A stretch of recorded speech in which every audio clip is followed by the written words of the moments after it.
Senden ötürü can vermeye cümle hazırız. Senden ötürü kan dökmeye cümle kadiriz. Üç renkli bayrağınla mesut yaşa. Barış yoxdur səninləyəm, azım çoxluq səninləyəm. Didin məni, didin, atın məni kan xalqına. Qundaqdakı bir körpəni xilas edin. Ey yaradan səninləyəm, yatmış sultan səninləyəm. Ayağıdır Azərbaycan səninləyəm. Dalğalan üç rəngli bayraq, səfərlər yarasın sənə.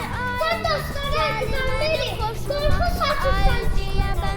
Ayağa da, üfüqünə bir yaxşı var, sərhədinin kəməndinə bir yaxşı var. Bu mübariz sarayıdır, bu polis sarayıdır. Ayağa dur Azərbaycan, bunu bizə zaman verir. Dalğalan üç rəngli bayraq, yaşasın Azərbaycan.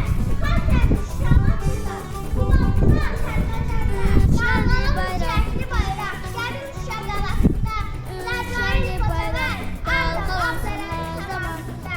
Yaşasın Azərbaycan. Kızım başla.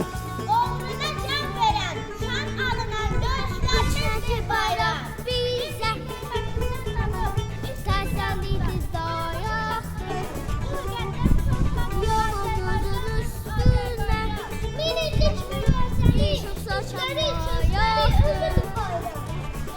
Üstündə şey ayıdır, gəlir mənim xoşuma.